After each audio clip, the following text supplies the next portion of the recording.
Okay guys, this is your last chance to get the Summer Special Mini Pass. In less than 2 days, you're going to lose the ability to get Thing in his...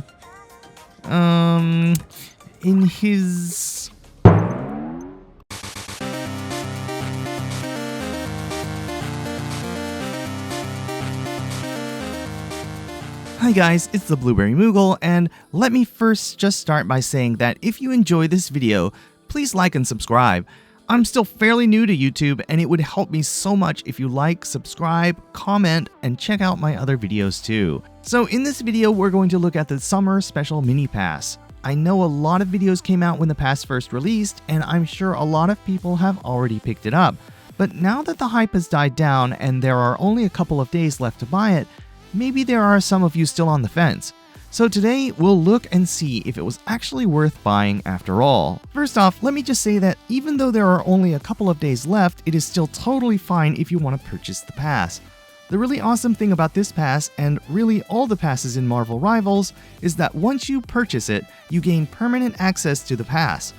Which means that while the pass might not be purchasable by the end of this week, as long as you buy it in the next couple of days, you will unlock it permanently for your account, and can unlock the different tiers at your own pace. No need to worry about any deadlines. This is so awesome and something that I totally love Marvel Rivals for doing. But the big question is the pass actually worth buying? Well, I bought the pass almost immediately after it released because, well, I'm a Luna Snow Invisible Woman main, and I also like using the Thing when my team needs a tank. Also, I'm Korean and I live in Japan, so I absolutely love these kinds of goofy themed outfits in games. Holiday themes, summer beachwear costumes, or things like video game crossovers, for example, Street Fighter characters in Monster Hunter. I love this kind of stuff. This kind of absurdity is adored here in Far East Asia, and I am no exception. It's one reason why I love Fortnite so much. So the chance to get some of my favorite Rivals characters in summer swimwear outfits?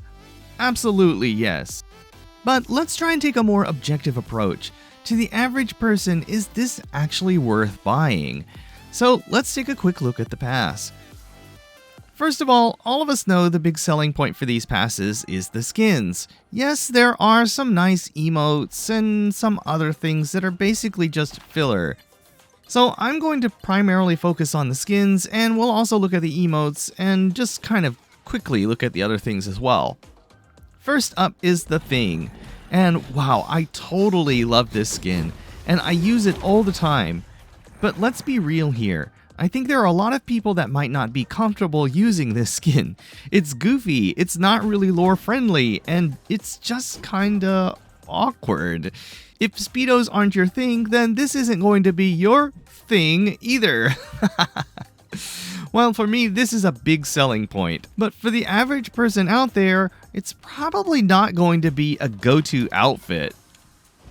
Next up is his emote. It's kind of funny. He puts on some reading glasses and reads a book. The book is titled The Other Thing. I don't know. I've read hundreds of Fantastic Four comics, and I'm not really sure where this idea comes from, because Ben was not really much of a reader, as far as I know. Not saying he was stupid, he was an astronaut pilot after all, but it just doesn't really seem to be his thing. See what I did there? Still, it's a cute emote and it shows a side of the Thing that we don't normally see, but not really something that most people need to have either. Next up, Thor. He's got the usual set of cosmetics, and then his outfit is another summer swimwear outfit. I'll be honest, I'm not sure if I've ever used Thor even once. And while his outfit does seem a bit more modest, at least compared to the Thing's, I'm not sure I would want to use this skin even if I was a Thor main. He's got some skins that are so much better. Somehow I feel like people who main Thor probably like the more rugged, masculine-looking skins like the Lord of Asgard, or Midgard Umber, or even Majestic Raiment. But this skin doesn't look cool, it looks goofy in my opinion. Now, I do like his MVP animation.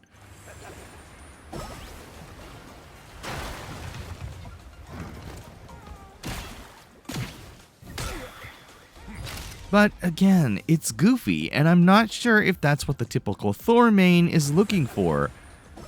His emote also has his hammer, now called Throg, puking out water, which, again, is something I could do without. So for me, this is not a seller. For the average Thor user out there, I'd be surprised if this is the kind of skin that you'd want to use. So I'd have to say, this is definitely the weakest skin in the pass.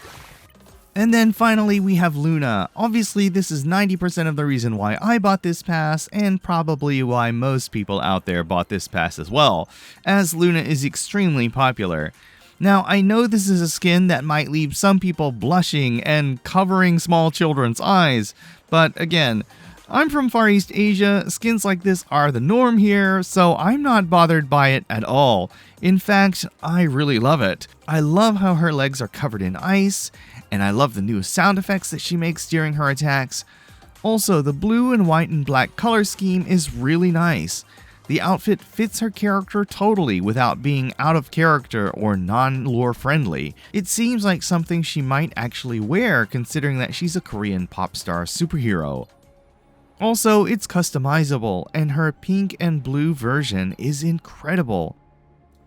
That is gorgeous. You can also buy customization for her ability VFX. It costs another 600 unstable molecules, which I think is kind of lame actually. It should just come with the skin. Her unique character screen intro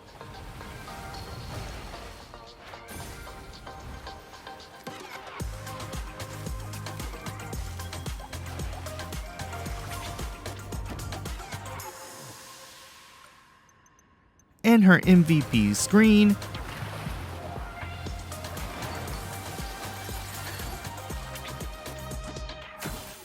are also killer.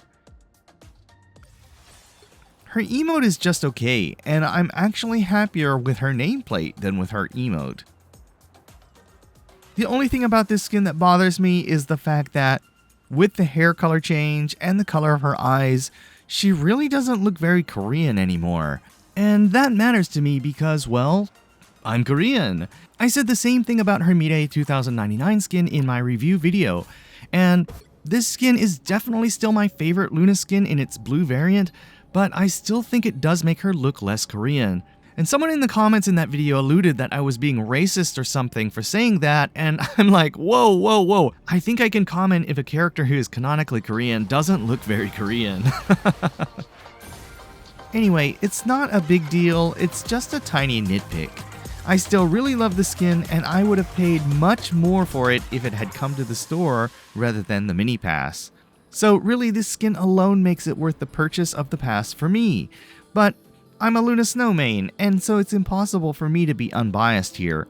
If you don't use Luna at all, then arguably the best skin in the pass is obviously pointless, leaving the Thing and Thor, and both of those characters have other skins that are probably going to appeal to the Thing or Thor mains more. So if I'm going to be really honest here, if you don't love any of these skins or you're short on cash, then I think you could safely pass on this mini pass. Another problem here is that the mini pass is basically the same price as the season battle pass, and a lot of people complained about this, and they are totally right. Even the new Hela mini pass that just released is back down to 690 units, and it has 4 pages instead of 3 like the summer special pass. So why is it so darn expensive? I honestly have no idea. It is a little bit overpriced when you consider it's a mini pass. So as much as I love Luna, I'm gonna have to say that unless you're a Luna Snow main or you really like one of the other skins, then you could totally be fine passing on this mini pass. But if you are a Luna Snow main, or you like any of the other skins, then yes, you should definitely pick this up, because as I said earlier, the pass is permanent even if you buy it on the last day. Also, let's be real here, most gold rarity skins in the shop are 2200 to 2400 units, so if you main any of these 3 characters and you love their skin, then it's really not a bad deal. In fact, you could argue that it's a great deal because you get 1 gold rarity skin and 2 purple rarity skins for half the price of a single gold rarity skin in the shop. I know it's just kind of hard to swallow considering that the full battle pass is the same price and all the other mini passes have been cheaper, But putting that aside, if you absolutely love any of these skins, then I definitely recommend picking it up before it disappears completely. Anyway, that's going to be it for this video. Thanks so much for watching. Please like and subscribe. Be kind to someone today. Have a great day, and I'll see you again soon.